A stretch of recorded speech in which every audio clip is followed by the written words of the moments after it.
말을 집어넣으면 얼마야? 이렇게 물어보는 문제로 바뀌어요. 사실 이거 찾는 건 어렵지 않거든요. 이거 들어갔으니까 빨리 나오는 거 어렵지 않아요. 이렇게 써놓으면 애들이 그래서 아이들이 이제 수학 자체가 어려워요. 그냥 야 이거 찾으라는 거야. 아 오케이 알겠어요. 네 예비 중에 설명에 시작하도록 하겠습니다.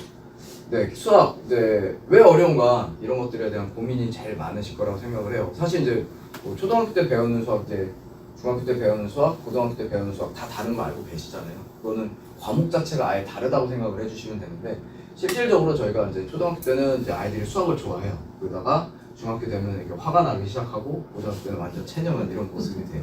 보시면 이게 좀 귀엽지 않아요? 애들 표정이 진짜 보이는 것 같아가지고 평균이 30점이에요. 뭐 예전에 제가 이제 양서 갔던 친구 중에 한 명이 가자마자 고등학교 때 72점을 받았는데 어머니 항의 전화를 받았어요. 그러니까 애가 중3 때 광주 중학생인데 거의 올백을 받다시피 했거든요. 4번, 6번 다 수학을 만점을 받았는데 72점을 받은 거예요. 항의 전화를 받았어요. 이게 뭐냐고 점수 선행을 이렇게 특강을 이렇게 때려 넣었는데 점수가 어떻게 72점 받았냐고. 그래서 그 다음날 다시 전화 왔어요. 1등급 받았다고. 전교 8등할 때 들었더니 저가지고 그때 전화 오셨더라고요. 그래서 사실은 이제 고등학교 때는 상대평가이기 때문에 초등학교는 점수를 되게 잘 줘요. 그리고 중학교 때는 이제 슬슬 이제 아이들 이제 상대평가랑 절대평가 같이 섞어서 진행을 하다가 고등학교 되면 이렇게 체념하게 되는. 그래서 상대평가와 확실하게 비교를 해야 되기 때문에 만점자를 거의 안 만드는 그런 시험이 되기도 합니다.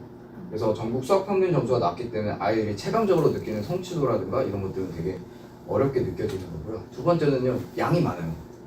초등학교 때 이만큼 배웠죠? 지금 우리 아이들 이 정도 배우는 거예요. 이거 가지고서 우리 아이가 잘한다? 못한다? 부족하다? 이런 판단은 절대로 하시면 안 돼요. 아이들에게는요, 그냥 그거 하나밖에 없어요. 학습 태도, 습관, 이게 되어 있느냐 없느냐 이런 것들을 보통 이제 어머님들이 많이 만들어 주시거든요. 그래서 초등학교 6년 때는 이만큼 배우고 6년 동안 저만큼을 배우고 중학교 때는 좀 더 압축적으로 고등학교 때는 이렇게 많은 양을 공부를 하게 돼요. 사실은 이제 현실적으로 아이들이 중간고사 범위가 80페이지라고 하면 여기는 200페이지 정도가 됩니다. 단원 수로 치면 여기는 2.5개 단원이 1개 중간고사는 여기는 7개 단원이 중간고사로 나와요. 난이도도 높고 양도 많아지는. 그래서 어머님들이 이 정도 덩어리로 뜯어가지고 여기다 하나 쌓고 여기다 이렇게 하나 쌓으려고 하는 게 이제 선행인 거예요. 이렇게 양이 많아지니까 아이들이 좀 많이 어려움을 느끼게 되고요. 그 다음에 이제 표현법이 좀 많이 다르죠. 2분의 1 다 아시죠? 네, 어떻게 보죠? 이 2번 중에 한 번 확률에서 야, 나 2번이면 한 번은 성공할 수 있어. 그 다음에 이 2분의 1을 통분을 하게 되면 10분의 5가 되고 이거를 소수로 만들면 0.5. 그 다음에 50% 1대2 1 나누기 2 2에 대한 1의 비 기준형 2에 대한 비교령 1 이런 식으로 표현을 하는 거예요. 또 단순하게 뭐 예를 들어서 이제 학교에서는 이 2분의 1, 뭐 예를 들어 100 곱하기 2분의 1 이거를 문제를 내고 싶으면 이거를 바꿔서 내는 거죠. 전체 학생이 100명인데 그 중에 50%가 여학생이다 이렇게 바꿔서 문제를 내버리죠. 그럼 우리는 이거를 아시죠? 100 곱하기 50%구나 이렇게 생각을 해주면 얘가 2분의 1이잖아. 그럼 2분의 9에서 50명이 돼야지 이렇게 판단할 수 있는데 아이들은요 이거를 복합적으로 하나라고 생각하지 못해요. 왜냐하면 그것이 보시면 저희가 이제 최대 공약수 이거 배웠죠? 애들? 이게 진짜 빨리 배우는 거죠. 초등학교 4학년, 3학년 때. 그러면 얘네들은 이제 60을 2로 같이 나누는 거야. 또 2로 나누는 거야. 그리고 3으로 나누는 거야. 그러면 5하고 4가 돼. 그리고 5하고 4는 서로소야 이렇게 표현을 해요. 근데 사실 얘를 이렇게 쭉 잘라서 보시면요. 60분의 48 2로 약분하면 30분의 24가 되는 거죠. 그 다음에 또 약분을 하게 되면 15분의 12 이런 식으로 표현을 하게 되는 거예요. 그러면 마지막에 만들어지는 수가 5분의 4가 될 것인데 이 5분의 4를 서로소라고도 표현을 하지만 뭐라고 얘기하죠? 기하분수라고 표현해요. 그럼 결국엔 기하분수라고 하는 과정을요 이렇게 눕혀놓고 보면은 똑같은 내용이거든요. 근데 이거를 표현하는 방법이 달라지는 거예요. 그래서 수학은 애초에 해석이기 때문에 아이들이 이제 공부하는 그 플로어에 있어서 이게 다음 단원과 어떻게 연관되는지 이걸 알면은 굉장히 간단한 원리로 끝날 수 있는 내용들이고 나한테 뭘 지칭하는지를 명확하게 찾을 수가 있는 거죠. 자, 그래서 수학의 전체적인 흐름은요 어머님들이 이제 초등학교 6학년 자녀를 두고 계시니까 앞으로 중학교, 고등학교까지 어떻게 공부를 하는지 이거를 생각해 보시면 되게 심플하고 간단해요. 분수를 배웠으면 이거 가지고 사칙 연산을 해요. 더하기 빼기 곱하기 나누기. 그 다음에 소수를 배웠으면 더하기 빼기 곱하기 나누기. 자연수를 배웠으면 더하기 빼기 곱하기 나누기. 이게 초등학교 때 배우고, 그다음에 중학교 올라오면 문자 제곱근을 가지고 더하기 빼기 곱하기 나누기. 고등학교 가면 복소수, 지수, 로그 이걸 가지고 사칙 연산을 또 배워요. 결국에 새로운 수가 등장을 할 때마다 사칙 연산을 통해서 이 사용법을 배우고요. 거기에 방정식, 부등식, 함수 이거를 가미를 하는 거예요. 사실 이제 영어 같은 경우에는 내가 초등학교 때 공부 잘 안 하다가 중학교 때 와가지고 막 단어 외우고 애들 하는 공부에 이렇게 합류해서 공부를 해도 어느 정도 공부가 되는데, 사실 수학 같은 경우는요, 내가 만약에 이 문자를 하나를 자연수를 제대로 안 배웠다, 소수를 하나 제대로 안 배웠다, 그럼 이거 가지고서 방정식 풀 때마다 막히고 부등식 풀 때마다 막히고 함수 풀 때마다 막히는 거예요. 그러니까 중학교까지 초등학교 때 만들어 놓은 게 없으면 중학교 때 잘할 수가 없고, 중학교 때 만들어 놓은 게 없으면 고등학교 가서 잘할 수가 없는 거예요. 반드시 빵꾸가 나고 누수가 나요. 우리 아이가 초등학교 때 잘하는데 중학교 때 잘 못했어요? 초등학교 때 제대로 잡혀 있는 게 아닌 거예요. 그래서 그런 부분들을 좀 생각하시면서 고등학교 3년까지 진행한다고 보시면 수학이 이제 어떻게 공부를 해야 되는지 이런 것도 조금씩 보이기 시작할 것이라 생각합니다. 자, 그래서 김쌤 중학교 1학년 수학이 이제 6학년 아이들이 진짜 어렵게 많이 느끼고, 저도 초등학교 6학년 아이들이 이제 중학교 1학년 선행을 하면 똑같은 내용이고 똑같이 푸는 문제인데도 너무 어려워하고 잘 못 풀고 그런 이유가 있더라고요. 그 이유가 이제 첫 번째는 이제 개념 용어가 너무 싫어지고 너무 많아지기 시작해요. 제가 초등학교 5학년 때는 이런 문제가 있어요. 이게 4학년 2학기 문제예요. 1을 넣으면 무게가 3g. 연필 2개면 몇 g이야? 6g이야. 그럼 4개면 몇 g일까? 이렇게 4개가 나오면 곱하기 3에서 12g이야. 이거는 진짜 잘 찾아요. 규칙 찾기 단원이고. 근데 이게 중학교로 넘어가면 이렇게 바뀌어요. 이게 x고 이게 y야. x는 변수고 얘는 함수 y야. 그럼 1을 집어넣으면 2가 나오고 2를 집어넣으면 4가 나와. 3을 집어넣으면 6이 나와. 이런 관계를요 이렇게 표현을 해줘요. fx 2x야. 그래서 f에다가 4를 집어넣으면 얼마야? 이렇게 물어보는 문제로 바뀌는 거예요. 사실 이거 찾는 건 어렵지 않거든요. 이거 들어갔으니까 8 나오는 거 어렵지 않거든요. 이렇게 써놓으면 애들이 못 푸는 거죠. 그래서 아이들이 이제 수학 자체를 어려워해요. 그냥 야 이거 찾으라는 거야. 오케이 알겠어요. 이렇게 들어가는데, 이렇게 풀면 풀 수 있는데 이렇게 문장으로 바뀌고 모든 내용들이 다 이렇게 영어로 바뀌고 프로페셔널하게 좀 멋있게 좀 바뀌는 경우라서 아이들이 좀 많이 어려워하고, 이런 것들은 좀 많이 익숙해지고 편안하게 할 수 있을 때까지 반복해주는 게 답이라고 생각합니다. 다음 두 번째는 이제 심리적 이유입니다. 혹시 아직 아이들이랑 공부를 같이 하시는 어머님들 계신가요? 사실 힘들죠. 저도 지금 초등학교 5학년인데 못해요. 네. 그래서 저는 제가 안 하고 여기 김쌤 학원에 보내고 있어요. 신소희 팀장이 직접 맡아서 수업을 하는데, 그나마 팀장이 얘기는 듣는데 제 얘기는 안 들어요. 죽어도 안 들어요.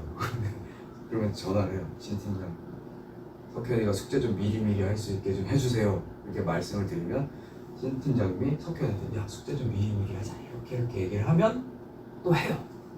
그렇죠. 그래서 보니까 뭐 아이들이 제일 좋아하는 게 이제 일단 친구, 그 다음에 말을 듣는 게 선배, 그 다음에 얘기를 잘 듣는 게 존경하는 선생님. 이 나이대가 참 그런 것 같아요. 그래서 제가 인터넷도 찾아보고 왜 그런가 이렇게 많이 이제 유튜브 보면서 학부모 교육 이런 것도 많이 들여다보거든요. 그거 보니까 아이들의 DNA 속에는요 부모를 이겨야 되고 부모랑 싸워서 이겨야 되는 나이래요.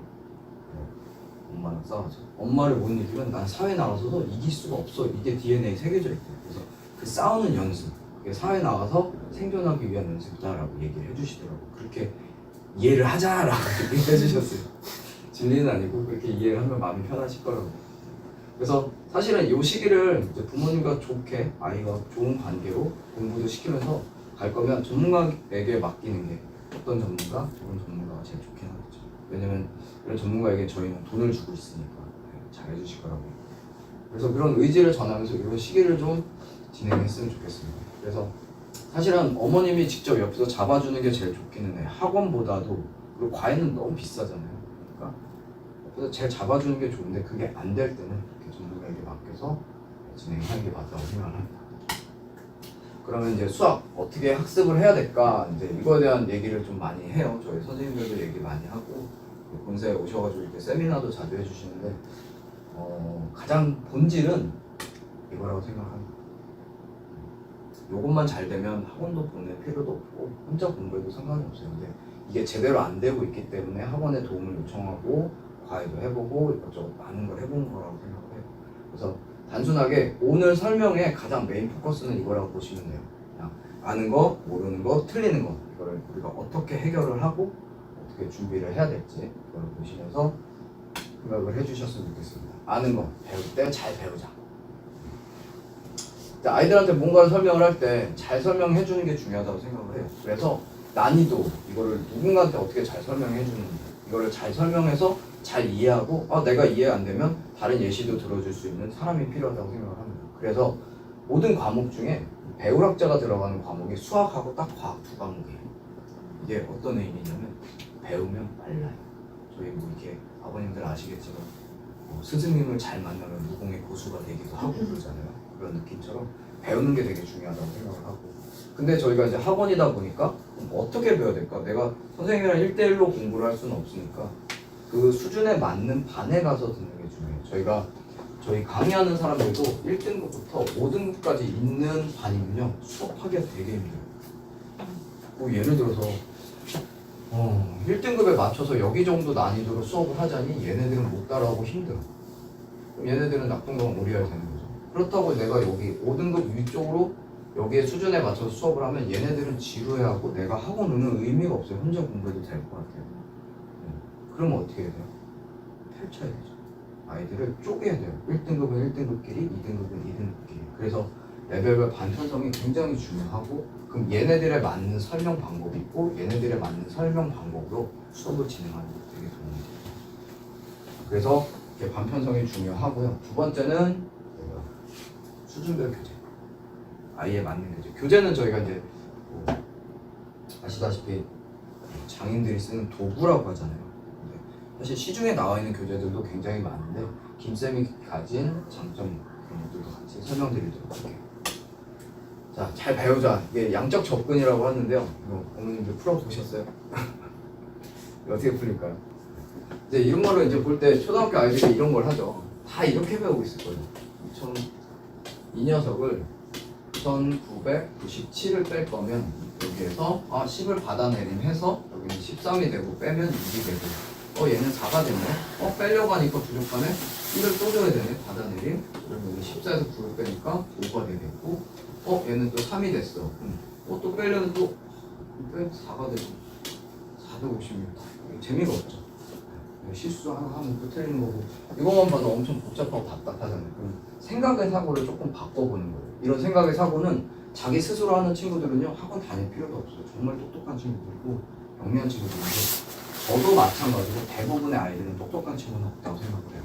저도 사실 이제 공부를 못했던 케이스이기도 하고 반복을 통해서 저는 사교육의 상징 같은 그런 공부를 해왔어가지고 정말 많은 투자를 해서 만들어서 케이스입니다.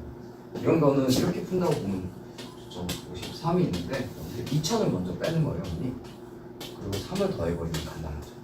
왜냐면 1997을 뺄 거면 2000을 먼저 빼고 3을 다시 주면 되잖아. 그리고 빼버리면 453이 되고 여기에 3만 더해주시면 456이라는 답을 쉽게 구할 수 있어요. 이런 사고력의 전환, 문제를 푸는 거에 대한 생각의 전환 이런 것들은 배우는 게 중요해요. 그래서 잘 배우는 게 중요하고 네? 네, 틀렸나요? 아니죠. 네, 720 나누기 5 이거 어떻게 나누는 게 계시죠? 다 이렇게 배우죠? 720 나누기 5 5일은 5, 그러면 22 5, 4, 20 여기 또 20이니까 5, 4, 20 144구나 이렇게 판단을 해요. 근데 이거를 이제 선생님들은 한 수십 번, 수백 번, 수천 번을 하죠. 그럼 거기에 애들한테 노하우를 녹여줄 수 있는 거예요. 예를 들어서 180이라고 하는 숫자를 5로 나눈다라고 생각을 해버리면 얘는 답이 36이 나와요. 왜냐면 180 곱하기 5는 역수를 취해서 5분의 1이 되는 거고 이 친구는 또 180 곱하기 10분의 2로 통분을 해주면 여기 10이랑 요거 약분되고 결국 18 곱하기 2에서 36이라는 숫자를 좀 더 쉽게 구할 수 있어요. 그럼 여기서 되게 간단한 걸 생각을 해버리는 거죠. 예를 들어 120이 있어요. 나누기 5를 한다. 그럼 얘가 거꾸로 이렇게 쭉 와서 10개로 나눈 다음에 2배를 하는구나. 10개로 나눈 다음에 2배를 하는구나. 아, 이 친구 2배만 하면 답이 나오는구나. 이렇게 찾아버릴 수 있는 거죠. 그래서 240. 얘를 5로 나눈다? 아, 얘 2배 하면 되는구나. 48. 바로 나올 수 있는 거죠. 이게 생각의 틀, 이런 것들을 아이들한테 알려줄 수 있는 선생님들이 있어야 되고, 스승들이 필요하다고 생각을 해요. 그러니까 대부분의 이런 것들보다 뭐 원칙대로 계산하는 법 이런 것도 중요하지만 정말 잘하는 친구들은요 이런 것들이 정말 몸에 구구단만큼처럼 배어 있는 친구들이 많이 있어요. 그다음 또 생각의 사고를 조금 더 바꿔볼 수 있는 건 이거죠. 1에서 0.4567 이것도 아까 얘처럼 뺄 수 있는데 사실 보시면 1.0000 마이너스 0.4567 자, 이런 모양새가 되는데 보시면 얘를 뺄 때 1.0000 말고요 이렇게 바꿔보면 어떨까 생각을 해요. 0.9999 빼기 0.4567 더하기 0.0001 이렇게 바꿔보시면 좀 더 간단하게 보실 수 있다고 생각해요. 그러니까 제가 세로 세운 거 잠깐 정리해 드릴게요. 빼기 0.4567 근데 이 1.0000을요 9999 플러스 1로 바꿔버리는 거죠. 그리고 여기서 빼버리면 다 9니까 빼기가 되게 쉬워져요. 5, 4, 3, 2 더하기 1 이렇게 바뀌면 0.5433 이렇게 간단하게 암산도 할 수 있는 사실 이거를 야 계산해봐 그런데 막 이렇게 쓰는 것보다 이렇게 나오는 거죠. 사실 연산 이런 것들도 많이 알고 연습해보는 것도 중요한데 제가 카이스트 보낸 학생 중에 한 명이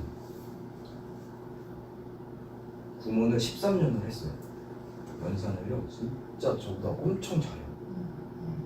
엄청 빨라요. 미친듯이 빨라요. 어떤 곱셈을 갖다 놔도 그 곱셈을 왜 이렇게 빨라 그랬더니 이거 한 400번 풀었을걸요? 이렇게 얘기를 하는 거예요. 답을 그냥 다 외워버리는 수준으로 습관처럼 남아있는 거예요. 너무 자주 했으니까.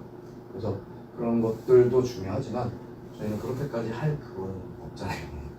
이 아이가 이렇게 열정이 뛰어나거나 이런 것보다 최소한의 시간을 투자해서 그냥 요령껏 공부할 수 있는 이런 생각의 사고의 전환 그리고 이걸 통해서 다른 것들도 한 번 더 생각해 볼 수 있는 계산법들도 가져갈 수 있다고 생각합니다.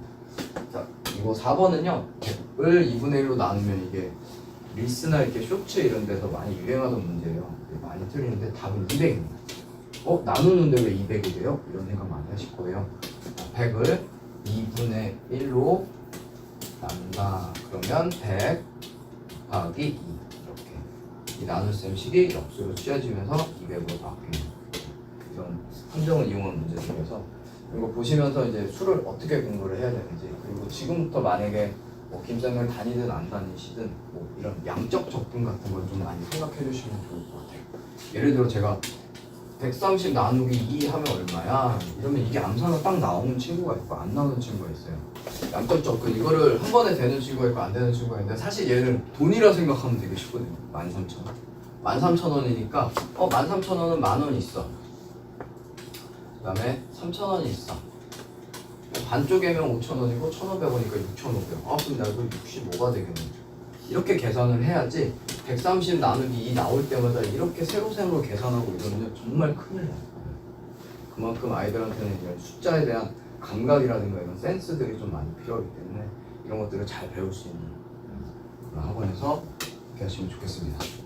자, 두 번째는 이제 또 하나 더. 이제 중학교 1학년 때 이런 거 많이 하죠. 아실 거예요. 마이너스 곱하기 마이너스는 왜 플러스가 될까? 여기가 마이너스 3 곱하기 마이너스 2는 플러스 6이라고 배워요. 사실 이제 음수라고 하는 거는 이제 방향을 정리를 하는 건데 대부분의 학원도 그렇고 이거를 제대로 알려주는 곳이 없고 제가 알기에 1학년 중에 한 80%는 이걸 이유를 모를 거예요. 왜냐면 이거는 대학교 대수에서 이제 가르치는 내용이기도 한데 사실 이제 부호라고 하는 거는 방향을 얘기해요. 양수라고 하는 게 항상 오른쪽만을 얘기하는 게 아니고 건물에서는 위로 올라가는 걸 양수라고 하고 내려가는 걸 음수라고도 표현을 하거든요. 그럼 사실 양수라고 하는 거는 어떤 내가 가고자 하는 방향의 정방향, 정해진 방향 이렇게 표현해 주시면 되고 그럼 그 방향의 반대 방향을 우리 뭐라고 할까? 역방향이라고 하자. 그럼 역방향이면 우리가 음수 마이너스 기호를 사용해보자 라는 거예요. 그래서 마이너스 곱하기 마이너스는요 애초에 역방향으로 가다가 그걸 또 다시 역방향으로 가라는 얘기예요. 역방향으로 가다가 다시 역방향으로 가고 그래서 마이너스 곱하기 마이너스는 플러스라고 보시면 돼요. 이런 것들을 잘 알고 공부를 해주시면 아이들이 이제 덧셈, 뺄셈, 정수, 유리수 공부할 때도 굉장히 많은 생각을 하면서 공부를 하겠죠. 자, 그리고 아는 거 좋은 책으로 좀 배웠으면 좋겠다 생각을 해요. 제가 수만배 교재, 제가 김쌤에서 올해 10년차 근무를 하고 있거든요. 다른 것보다 교재는 되게 좋다고 생각을 해요. 뭐 교재에 들어가 있는 내용은 이제 온라인이라든가 뭐 다른 걸 이렇게 더 채울 수도 있는 부분도 있긴 하는데, 사실 이게 시중 교재랑 굉장히 차이가 나는 게, 보시면 시중 교재는 이제 한 권당 1100문제 센이나 뭐 이런 거 보시면 들어가 있어요. 근데 한 학기에 보통 2권 최대로 풀 수 있는 게 그 정도 되는 것 같고, 다만 문제는 뭐냐면 내가 만약에 활용이 좀 부족해 이런 경우에는 요거를 조금 더 하고 싶은데 그걸 할 수 없다라고 하는 거예요. 혹은 저기는 연산이 많은데 연산을 더 연습하고 있는데 교재는 다 끝나버렸어. 그럼 책을 한 권 더 사야 되는 거야. 다른 거 다 버리고 연산만 위해서. 그런 것들. 그 다음에 레벨별 구성이 또 어려워요. 어떤 거냐면 아이들이 이런 것들은 해요. 잘해요. 하는데 거기에 활용 들어가면요 어려워해요. 그 부분은요 조금 낮춰져서 공부를 해주고, 단원마다 아이들의 난이도, 체감 난이도가 다르기 때문에 그런 것들에 대해서 유동성 있게 쓸 수가 없다는 거예요. 그래서 사용자를 배려하지 않는다라고 생각을 저는 하고 있거든요. 김쌤 교재는 저희가 이제 단원별로 나눠져 있고 2주에 한 번만 딱 진행을 해요. 그리고 필요한 경우는 이제 2번씩 진행하는 경우도 있고, 그리고 이게 레벨별로 만들어져 있어가지고 레벨 4는 기초 연산 중심되어 있고, 3는 유형으로 되어 있고, 2는 준심화 유형 이렇게 되어 있어요. 그래서 뭐 처음 볼 때는 이렇게 2가지, 두 번째 볼 때는 이렇게 2가지. 좀 더 투자를 많이 하고자 하면 이렇게 한 가지 더 추가를 들어가게 합니다. 그러면 얘를 어떻게 구성을 하느냐 보시면, 여기는 연산이죠, 연산. 그러면 유형 심화보다는요 연산의 심화는 진짜 막 숫자가 되게 괴랄하거든요. 그러니까 차라리 연산이랑 유형 이렇게 2개를 세팅을 하고, 그 다음에 1차 방정식하고 1차 방정식 풀이, 여기는 좀 더 연산하고 유형 한 번 더 작업해주고, 함수 같은 경우는 사실은 시험에 나오는 문제 킬러 문항은 거의 다 여기서 나오니까 여기는 유형이랑 심화를 가져가자. 함수는 연산보다는 이걸 어떻게 판단하고 해결하는 그 점에 좀 포커스를 잡아야 되기 때문에 교재 구성을 이렇게 바꿔가면서 사용할 수가 있다는 겁니다. 괜찮죠, 교재? 저는 되게 마음에 드는데 아까 들어오시면서 혹시 보셨나요, 교재? 일단 철수했는지 어떤지 오감 노트나 이거 같이 한번 보시면 좋은데, 그 다음에 이제 저희가 레벨별 반편성을 하고 있어요. 그래서 여기는 선행 진도에 따라 분류를 하고, 그 다음에 그 뒤에 알파벳으로 얘네들이 유형반인지 심화반인지 개념 연산반인지 이렇게 판단합니다. 여기는 진짜 현행만 하는 반이고요. 여기는 6개월에서 1년, 그 다음에는 여기 1년에서 1년 반 정도, 여기는 2년 이렇게 간다고 보시면 돼요. 선행 진도가. K반이야? 얘는 진짜 선행 엄청 빠르네. 중학교 2학년이 K반 하고 있으면 고등학교 1학년 거 하고 있다고 보시면 돼요. 그러면 여기 잠깐 공부를 해보시면 중학교 3학년인데 얘는 N반이야. 그리고 얘는 A반이야. 이 정도 보시면은 이 반이 어떤 반인지 대충 감이 오시죠. 그래서 얘는 유형반, 개념 연산반인데 또 어떤 반은 이런 반도 있어요. N반인데 심화 보는 반. 얘네들은 진도는 느리지만 실력은 엄청 좋은 반. 그 다음에 또 이런 친구도 있어요. IG로. 진도는 좀 빠른데 개념 연산을 통해서 진도가 좀 빠르게 나가고자 하는 그런 목적에 맞게 반 구성을 하고 있어요. 그래서 반 구성 상태를 보시면 이렇게 만들어져 있어요. 보통 11개 반에서 14개 반, 뭐 이렇게 한 반에 뭐 14명씩 있는 반이 아니고요. 한 개 반에 뭐 3명 있는 반들도 있어요. 하여튼 성형 뺐네. 그리고 또 여기다가 또 애들이 또 그걸 맞춰서 또 들어오기도 하고, 반이 다 없어지면서 또 폐강되기도 하고 합반이 되기도 하고, 이게 한 반년마다 1년마다 한 번씩은 좀 이루어지는 편이고요. 그러니까 비슷한 친구들이 있어야 선생님도 그렇고 아이들도 서로 경쟁할 수 있다는 부분. 그래서 그런 것들이 저는 최고의 환경이라고 생각을 하고, 학원을 다니면서도 가장 뭐 어떤 훌륭한 강사가 있던 어떤 커리큘럼을 갖다 놓든 옆에 있는 친구가 되게 중요하다고 생각을 하거든요. 그래서 어떤 클래스를 보면요, 이번에 저희가 혹시 뭐 맘카페에서 이런 홍보 그거 보신 적이 있으신가요? 혹시? 네, 여기 보시면 이번에 어머님의 그 네임을 좀 숨겨달라 하셔가지고 땡땡땡 이렇게 올라간 친구가 3명 있는데, 이 친구 3명이 다 영재반 제 반이었어요. 근데 걔네 셋이서 맨날 경쟁하고 싸우던 아이들이에요. 그게 고등학교 때까지 그대로 가가지고 그렇게. 그래서 저는 가장 좋은 학원이라고 하는 건 옆에 같이 좋은 친구가 있는 그 클래스가 좋다라고 하는 그 아이들 멤버들이 좋은 거라고 생각을 해요. 아주 뭐 분당에 가면 그런 아이들이 좀 많아질 확률은 높겠지만 저희도 그런 반들이 꽤 많고 그런 아이들이 있는 곳에서 이렇게 성장하면서 입시 결과를 만드는 아이들도 많이 있습니다. 자, 그 다음에 모르는 거, 저희가 아는 거는 이제 어떻게 배워야 되는지는 조금 이해하셨죠? 잘 배워야 되고, 좋은 스승을 만나야 되고, 좋은 장비를 써야 되고, 좋은 교재를 써야 되고, 그 다음에 제가 죄송합니다. 이거 하나를 붙였는데 혹시나 혼자서 이제 공부하시는 친구들이나 어머니들 같은 경우는 이제 그거를 좀 지켜주셨으면 좋겠어요. 70%. 이 70%가 뭐냐면 어떤 교재를 선택하든 어머님 욕심이 아니고 아이가 문제를 풀었을 때 70%는 풀리고 30%는 안 풀리는 정도의 비율로 교재를 선택해 주셨으면 좋겠습니다. 이거는 단지 학원인으로서가 아니고 아이들을 바라보는 입장에서 이게 모르는 문제가 50% 넘어가게 되면 아이들이 수학에 학을 떼는 경우들이 많아요. 자존감도 되게 낮아지고 나는 뭘 배워도 뭘 풀어도 다 틀려. 맞추는 게 없어요. 그럼 재미가 없어요. 정말로 그냥 그에 대한 안 좋은 감정만 남아있기 때문에 나중에 학원에 와서 쉬운 걸 공부를 해도 내가 나 옛날에 그 책 못 풀었던 게 그게 남아있어서 나 못하는 아이야 이게 굉장히 많이 쌓이더라고요. 그래서 이거는 꼭 지켜주시면 좋겠습니다. 자, 모르는 거는 생기는 건 당연해요. 저희도 모르는 게 있을 거고 배웠는데도 안 풀리는 게 있어요. 그리고 모르는 것을 그럼 어떻게 대하는가 이게 자세가 중요하다고 생각을 합니다. 저희가 학습 10분 후부터 뭐가 시작되냐면요 망각이 시작이 됩니다. 네, 망각이 시작돼요. 어머님도 지금 몇 분 됐죠? 30분 됐으니까 네, 망각이 시작되실 거예요. 그래서 앞에 앞섰던 내용이 뭐였는지 또 잊어버리시고 1시간 이제 훈련이 끝날 때쯤 되면 이제 절반 정도 되니 날라가고 뭐였었지? 혹시 제 이름 기억하시는 분 계신가요? 있으시죠? 다행이다. 네, 그리고 하루가 지나면 70% 잊어버리고 1개월 지나면 80%를 망각을 합니다. 네, 아이들만 그런 게 아니고 그럼 머리 좋은 애들은 이거를 좀 줄기는 하겠죠. 근데 걔네들이 이거를 주는 게 아니고 어떻게 해요? 여기에서 다 끊어요. 그럼 여기서 또 다시 올라가요. 뭐 하는 거죠 여기서? 복습을 하는 거죠.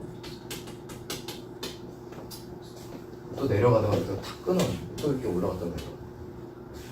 계속 이렇게 쌓아서 밀고 가는 거죠. 그래서 TV나 보시면 오래 앉아있는 것도 중요하지만 차 안에서든 걸어다니면서든 이렇게 단어장 보고 이렇게 하는 아이들이 사실은 그거를 배웠던 걸 잊지 않으려고 반복해서 보는 거지 새로운 거를 공부하고 연구하고 암기하고 다니는 게 내 앞에 봤던 거를 잊어먹지 말아야지 한번 딱 보는 거죠. 시간 지나고.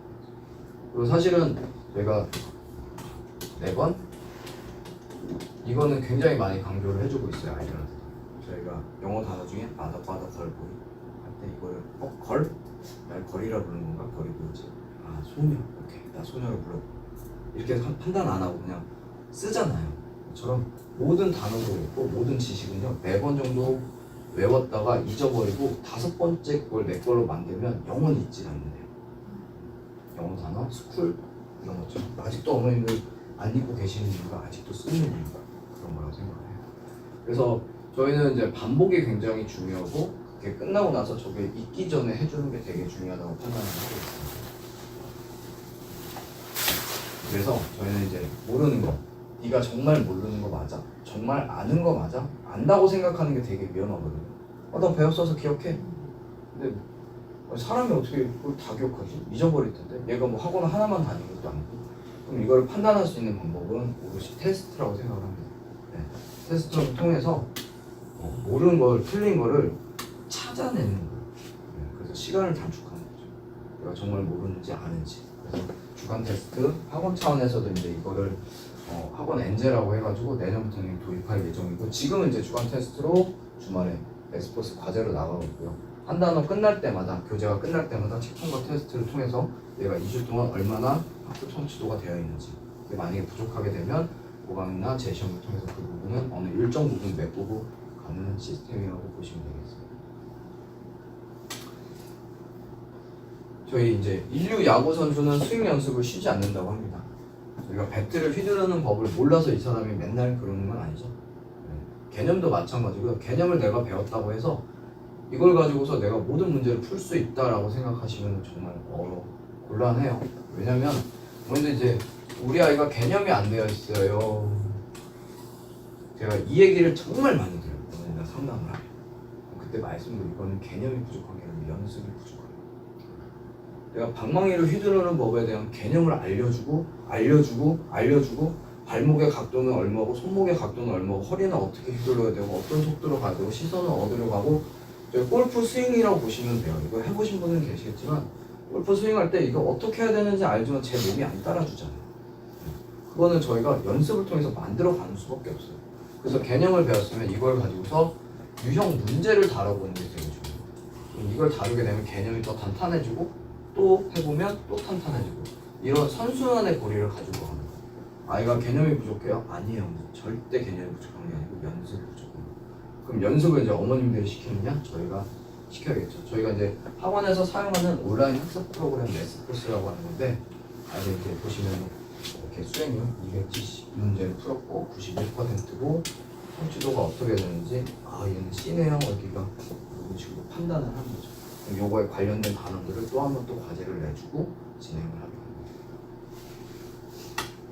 또 보시면 이제 이 친구가 여기 보시면 15일, 17일, 20일, 22, 24, 27 이렇게 올라가죠. 점수대가 올라가는 것들 이런 것들이 이제 눈에 보이면 재밌어요.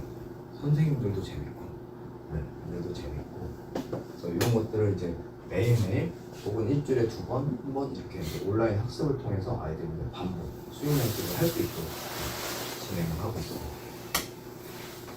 자, 틀리는 거. 재밌죠? 저 이거 한번 보면서 자료 만들려고 이거 보면서 내가 이랬나?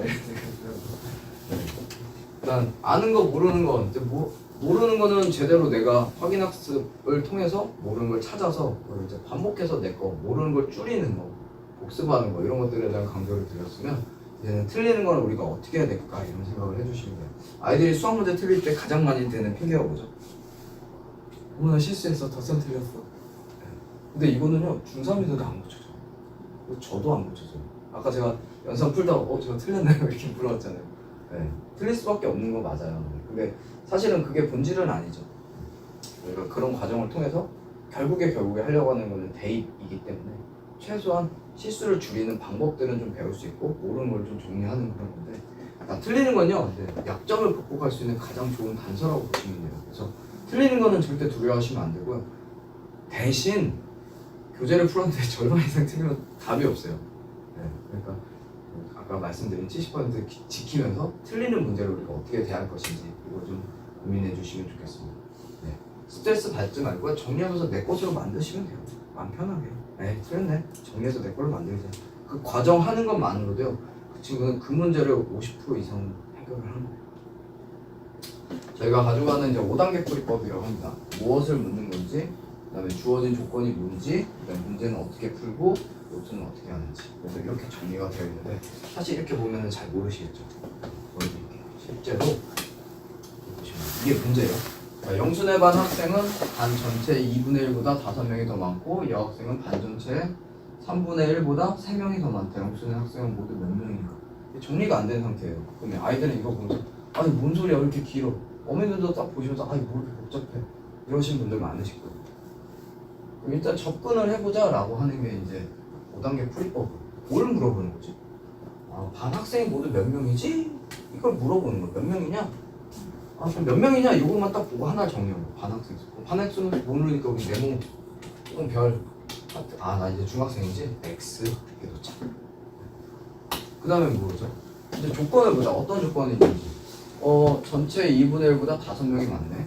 X가 있는데 이 녀석의 2분의 1. 그럼 얘를 절반으로 곱해주고 5명. 이렇게 만들면 얘가 이제 남학생이 되는 거야. 여학생은 전체 3분의 1 혹은 X의 3분의 1에 3명이 더 많은 거네. 그럼 얘네 둘을 합치면 반 전체 이론이 되겠구나. 이 과정을 통해서 이렇게 식이 만들어져요. 아무것도 하기 싫은 상황에서 이거 5단계로 쪼개는 순간 뭔가 해볼 만한 실마리가 생기는 거예요. 그 다음에 이걸 가져서 볼 때, 그 미지수와 식의 관계, 내가 미지수를 잘 놔야겠고, 어떤 조건들을 잘 판단해야겠고, 이런 것들을 반성을 하게 되고, 그 다음에는 한 가지 더. 이렇게도 판단해보면 되겠구나. 초등학생이니까 이게 반 전체면, 남자는 절반, 여자는 여기 3분의 1, 하나, 둘, 3분의 1. 그리고 남는 인원 합치면 얘가 반 전체가 되는구나. 이렇게 해서 계산을 해볼 수도 있는 거죠. 보시면, 요거 한 칸이 8명이니까, 얘도 8명, 얘도 8명, 8명, 8명, 8명. 이렇게 풀어갈 수가 있는 거죠. 이렇게도 풀 수 있고, 이렇게도 판단할 수 있고. 이렇게 오답 노트가 저희 김쌤에 이렇게 속속들이 들어가 있어요. 수업 시간에서도 적용을 하고 있고, 그 다음에 이렇게 메스포스 온라인 과제를 보시면, 저희가 온라인 문제 아까 아이들한테 발송을 하는데, 아이들이 틀리면 그거에 대한 영상 설명이 나와요. 이런 부분에 대해서 그 안에서 선생님이 이렇게 5단계 풀이법으로 풀이를 해주시고, 그 다음에 모든 교재들도 이렇게 5단계 풀이법으로 진행을 하고, 아이들도 이렇게 5단계 풀이법으로 공부를 하면서 이 조건, 요것 때문에 오답률이 굉장히 높은 거죠. 틀린 거 고르라고 했는데 막 옳은 거 고르게 되고, 더하기로 구하라고 했는데 곱하기로 구하고, 이런 것들에 대한 해결을 할 수 있는 거고, 조건을 좀 더 명확하게 봄으로써 내가 빼먹은 거 없는지 한 번 더 살필 수 있는 거고, 솔루션을 통해서 내가 이런 것들을 서술하는 힘까지도 가져갈 수 있잖아요. 저는 5단계 풀이법을 굉장히 좋아하는 친구고, 좋아하는 사람이고, 이것들이 처음에는 막 되게 안 잡히다가 어느 순간 잡히면 그때부터 실력이 확 늘어요. 그 다음부터 애들이 5단계 풀이법을 안 써요. 잘. 그냥 문제가 뜯고, 여기는 W, 여기는 컨디션, 이러고서 풀어요.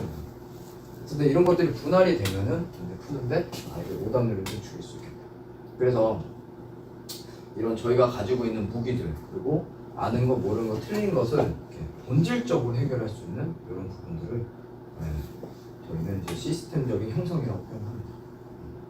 저희가 이제 수업의 본질을 꿰뚫는 김쌤의 완전 학습 시스템이라고 정리를 드리면, 수업을 할 때는요, 수준별 교재를 쓰고 수준별로 수업을 해서 잘 배우고, 그 다음에 확인 학습을 통해서 모르는 걸 찾고, 테스트를 통해서, 그리고 과제, 복습을 통해서 틀리는 것들을 정리하고, 또 오답 노트를 통해서 틀리는 걸 정리하면 이런 본질, 아는 거, 모르는 거, 틀리는 것들을 해소할 수 있다고 하고 있습니다. 자, 그래서 이제 처음에 이제 개념, 김쌤 저희 이제 수학 학습에 대한 좀 궁금증이 계실 텐데, 개념을 예습하고요. 그다음에 수업 시 이걸 또 한번 설명하고, 백지 테스트를 통해서 아이들이 개념을, 용어를 제대로 알고 있는지, 그다음에 메스포스 숙제로 반복을 하고, 그걸 또 5단계 풀이법을 정리를 하고, 수업 중에도 오답 정리를 하고, 그걸 다시 또 설명을 하고, 아카이브, 이거 오답 노트예요. 이거 정리하고, 주간 테스트 책 통과하면서 얘가 이 한 주를, 2주를 어떻게 공부했는지를 체크하게 됩니다. 그 다음에 고민을 해결해가는 학부모 상담이라고 해서 저희가 이제 한 달에 한 번씩 정규 상담을 진행하고, 그 다음에 월별 성취 확인을 하면서 한 달에 한 번씩 이제 내년부터는 저희가 이제 학습 포트폴리오라고 하는 것도 준비를 하고 있어요. 김쌤 본사에서. 그래서 그 메스포스에 나왔던 그 내용들을 성적표화 시켜가지고 어느 단원이 잘 돼 있고, 얘가 몇 문제를 풀었는데 몇 점이 나왔고 수행률이 얼마이고, 이런 것들을 준비를 하고 있어요. 내년부터 김쌤은 또 한번 되게 많은 것들이 좀 변하게 될 건데, 이런 부분들도 지금 6학년 어머니들 같이 해주셨으면 좋겠습니다. 그 다음에 학습 상담, 학교 시험 자체 보상, 그 다음에 성적 상담 진행을 하고, 그 다음에 결석하게 되면은 필수적으로 소통을 해서 수업, 그날 수업을 어떻게 조처할 것인지, 그리고 안 된 부분을 어떻게 해결해야 되는지, 제방을 들을 것인지, 이런 것들을 진행을 하게 됩니다. 네, 수학 실력은요, 샤프를 꼭 쥔 손에 남은 굳은 살만큼만 자기 것이 됩니다. 오늘 다른 것보다도요, 그 스윙, 야구 선수들 배트 휘두르는 거, 이것만 마음속에 좀 간직하고, 가실 때 가시더라도 해주시면 좋을 것 같습니다.